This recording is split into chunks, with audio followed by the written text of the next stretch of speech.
Bonjour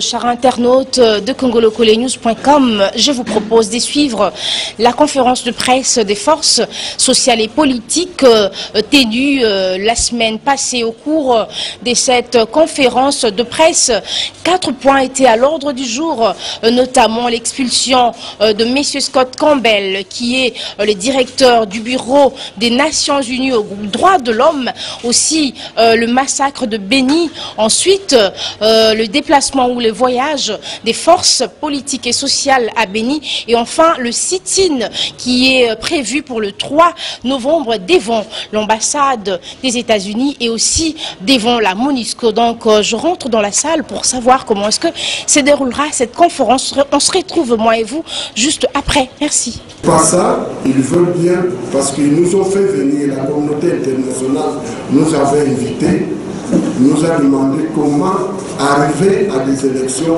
apaisées.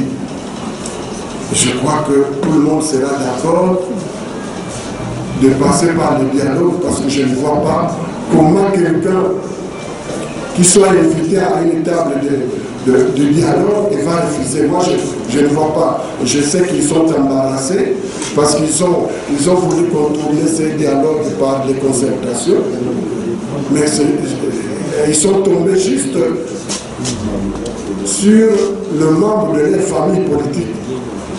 Alors, il faut nécessairement organiser ces dialogues, parce qu'elle-même avait dit qu'ils voulaient, à l'issue de ces concertations, ils voulaient former un gouvernement de cohésion nationale. Alors, c'est qu'ils savent qu'il n'y a pas de cohésion. Et comment nous allons aller dans de prochaines élections sans formaliser cette cohésion? Donc, je crois que ce que nous faisons, nous sommes très bien écoutés. Il faut simplement donner encore beaucoup plus d'énergie à cette communauté internationale, à la MONUSCO, pour convoquer ces dialogues. Parce qu'en fait, il ne manque pas d'intérêt pour les non-dialogues. C'est-à-dire qu'il y a les gens qui refusent les dialogues, ils savent pourquoi ils doivent les refuser. Mais pour le bien de ces pays, nous devons aller à ces dialogues. Et je suis convaincu que la MONUSCO est prête à convoquer ces dialogues. C'est nous, le peuple congolais, qui doit s'exprimer, et c'est ce que nous sommes en train de faire. Parce que l'argument hier, c'était que d'ailleurs, ce dialogue n'est pas réclamé par l'opposition. M. Kabila, lui, avait déjà signé. Maintenant, c'est nous, c'est l'ensemble de la population des forces politiques qui devons exprimer devant la communauté internationale que, effectivement, nous sommes aussi d'accord pour ce dialogue. Et c'est ce que nous sommes en train de faire. L'implication de la MONUSCO. Il est vrai qu'on doit se demander, se poser beaucoup de questions. Je dis ceci.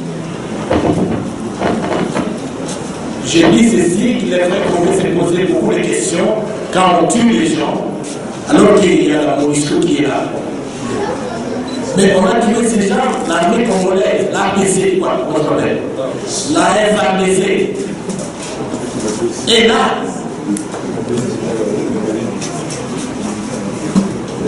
encore plus, le territoire de Beni, à un rayon de 50 km, c'est une zone opérationnelle. Il suffit l'information. Il y a eu un militaire qui voulait aller sur les lieux là où on tuait les gens. Mais on l'a tué. On l'a assassiné par ses collègues. Pourquoi on parle de la complicité de notre armée? L'armée est là et puis on tue. Et cette politique de bouc émissaire, vous savez dit. le bouc émissaire, on le cherche. Ils sont là. On fait les choses, on met sur la tête des gens. Aujourd'hui, c'est la MONUSCO qui devient le bouc émissaire. Je vais vous dire, frère, nous devons dire que la MONUSCO nous aide pour beaucoup. Aujourd'hui, quand même, c'est lui qui a fait sortir le rapport sur l'histoire de l'hélicoptère ici. Il ne doit pas s'attaquer à la MONUSCO, mais il faut s'attaquer à nos militaires qui sont là. Notre ami, je ne sais pas si j'ai bien. Nous avons salué d'abord son retour. Je l'ai vu personnellement hier. J'ai vu un homme requinqué et déterminé à se battre plus qu'avant. Son passage à la CPI lui a permis, avec un peu de recul, de voir combien nous sommes dans un non-État. Ce que moi j'avais dit à l'époque, quand on avait pris un député national, il pouvait être de la majorité ou de l'opposition, ou tout simplement une personnalité qui n'appartient à aucune formation politique. J'allais dire la même chose. Quand on a pris Babala, j'ai dit, je fus président de l'Assemblée nationale. Le procureur général m'avait écrit pour lever l'immunité de Nemwanda Nsemi. J'ai dit, j'ai sur ma table les rapports de Human Rights Watch qui montrent que ce sont plutôt les gens de Boulou-Biakobo qui ont été massacrés. Alors comment vous me demandez de lever les immunités? Laissez-moi dépêcher une mission d'enquête parlementaire à Matadi et dans le Bas-Congo. Et à l'époque, c'était conduit par l'honorable Ngokoso Égide, aujourd'hui vice-ministre de l'Intérieur. Ils sont revenus et la MONUSCO a fait son enquête, le gouvernement a fait son enquête. Il y a eu 3 rapports. Et à la fin, jusqu'aujourd'hui, vous pouvez constater que Nemwanda Nsemi est toujours député national. Même si il faut lever les immunités d'un député national, il faut toujours se rappeler que c'est quelqu'un qui a été élu par le peuple. Il n'y a pas plus prestigieux dans un pays sérieux, puisque chez nous on regarde toujours l'argent. Plus prestigieux que d'être un député. Les gens en Europe, aux États-Unis, être sénateur, c'est ça le sommet. Au-dessus de ça, aux États-Unis, donc il faut devenir président de la République. Mais si chez nous on dit, ah, il faut nous collier à Nini, il faut avoir ministre. C'est une inversion de valeur. Fidel Babala est revenu. C'est pas normal qu'on aille chez un député la nuit, comme on avait fait pour le cas de Kiwanga aussi. Déjà caboulé, il ne sait pas où est-ce qu'on l'amène, pour qu'on vienne lui dire, chez le procureur général le lendemain, non monsieur, voilà, la CPI. Bon. Ah bon? Donc pour tout ça, monsieur le procureur, on ne pouvait pas dormir et se réveiller le matin, saisir mon président de la chambre et suivre la procédure normale. Mais c'est l'inverse, ce qui se fait, c'est le président de l'Assemblée qui vient voir son député chez le procureur.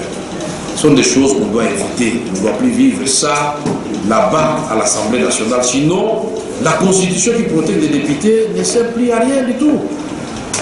Fidel Babala est revenu, vous dites qu'il y a eu des tractations, ou il y a des tractations. Non, ça, je ne suis pas porte-parole du MLC.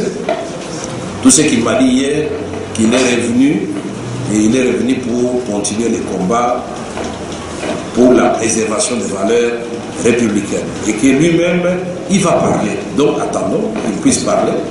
Et à l'occasion, vous allez me poser la question lui-même. Mais moi, je ne suis au courant d'aucune tractation quelconque. Notre souhait est que tous les Congolais se retrouvent et qu'ensemble, dans notre diversité qui constitue toujours notre richesse, nous puissions reconstruire notre Congo. C'est ça notre souci. Un point, un trait. Merci.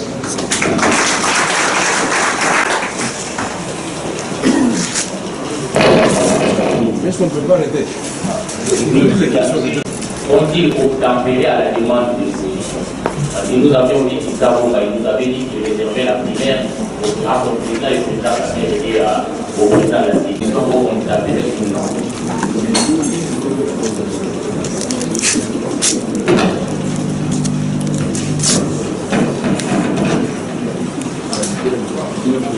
Merci pour la parole.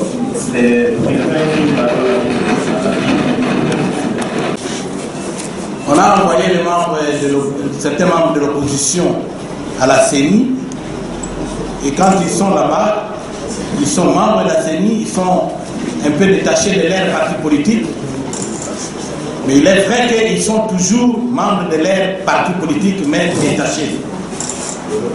Première chose, il faut d'abord demander à ces gens-là s'ils peuvent quitter. Des deux, les partis politiques se sont déjà prononcés pour qu'ils quittent, y compris mon parti politique à moi, le OCDKML. Nous avons un membre là-bas que nous avons envoyé dans notre groupe parlementaire. Nous avons déjà, même pas seulement parlé, nous avons déjà écrit. Mais ce que nous devons savoir est que la lutte que fait l'opposition, c'est pour amener que tout cela se fasse en ordre. Même l'organisation de la CENI se fasse en ordre. Le dialogue que nous sommes en train de réclamer aujourd'hui, s'il se tient, la structure de la CENI telle qu'elle est là, ça ne sera plus comme ça. Tout va changer. Donc il faut aller à l'essentiel. L'essentiel, c'est obtenir le dialogue et puis arriver à restructurer tout. D'abord, ce n'est pas seulement la CENI. Il faut restructurer tout dans ce pays. Donc c'est ça la réponse que effectivement, les militaires sont là pour protéger notre population. Donc nous ne devons pas, ce qui se passe à la Béni, on s'attaque souvent à la MONUSCO. Mais nous ne devons pas nous attaquer à la MONUSCO, mais nous devons demander à nos militaires de nous protéger. C'est pratiquement ça. Ok. C'est bon. Et demander je voulais bien revenir sur le dialogue. Nous savons que dans ces pays, il y a eu beaucoup de dialogues. Et nous connaissons surtout nos amis ici, comment ils procèdent. C'est-à-dire, déjà les premiers jours, on vous dit, mais nous pouvons nous partager le pouvoir. Et comme ça, on sait anéantir l'essentiel. Je crois que c'est pas ça. Le dialogue que nous réclamons, c'est le dialogue tel qu'il a été prévu dans l'accord cadre d'Addis Abeba. C'est-à-dire que, c'est comme l'ami vient de le dire, revoir tout. Parce que nous partons de la crise politique après les élections.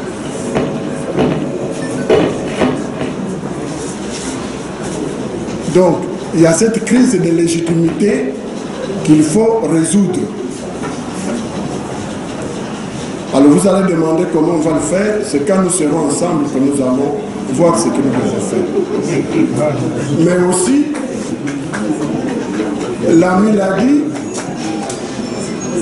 il y a les élections pour l'avenir, parce qu'en fait c'est ces élections de 2016 qui posent beaucoup de problèmes et qui inquiètent. Et c'est pour cette raison, pour arriver à des élections apaisées, il faut qu'on se mette ensemble pour une CENI qui sécurise tout le monde. Et puis, il ne faudrait pas que les gens, dans un coin, un groupe de gens, vous proposent la marche à suivre pour demain. Nous allons tous nous mettre ensemble pour un calendrier consensuel. Ce sont des grandes questions pour un avenir radieux. Sinon, alors, on nous amène dans le chaos et c'est ce que nous voulons éviter. Là, le DGPS qui est le contrôlateur des forces politiques et sociales, nous remercions aussi la présence des députés et de vous tous, surtout les journalistes qui sont venir avec nous. Maintenant, nous avons terminé à la place de nationale. Maintenant,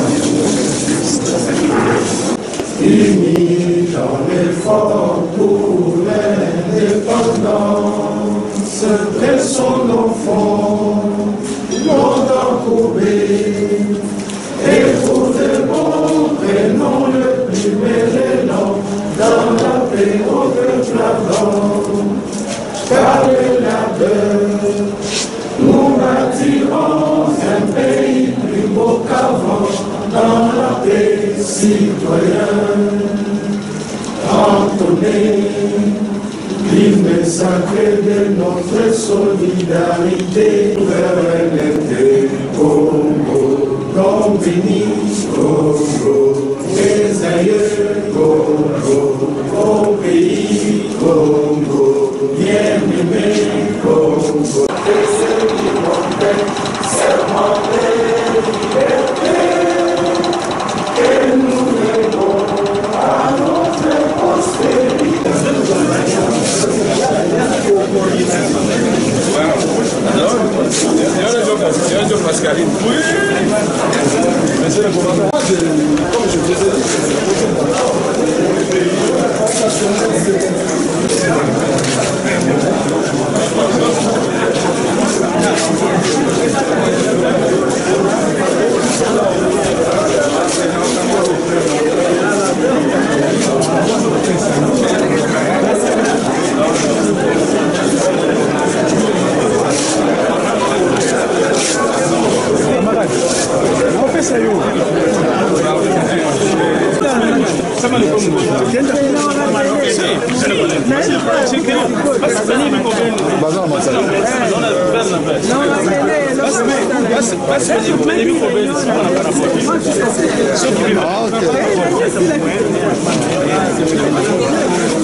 Vous avez la chance de saluer le président de demain.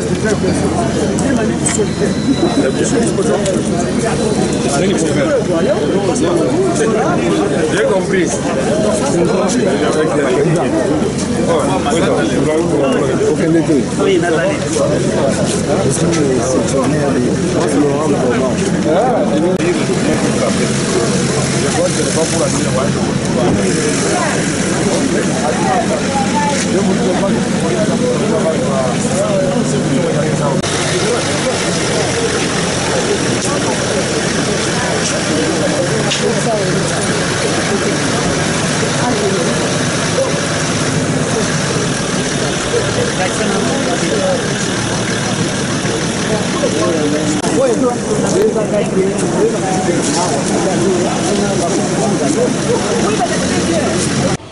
Et donc, chers amis internautes de congolocolenews.com, je crois que vous avez suivi avec attention l'extrait que nous vous avions proposé quant à la conférence de presse des forces sociales et politiques de la RDC. Comprenez, nous sommes arrivés un peu en retard. On vous a proposé l'essentiel de ce qu'on pouvait juste prendre par rapport à notre temps d'arrivée. Donc, je dis merci à Marianne Mafolo qui a pris ces images. Merci également à Patrick Nsala qui les a montées. Merci à Deschut Mambetoukou, notre directeur de programme. On se retrouve d'ici là pour le compte d'un autre numéro, bien sûr. Portez-vous bien. Merci.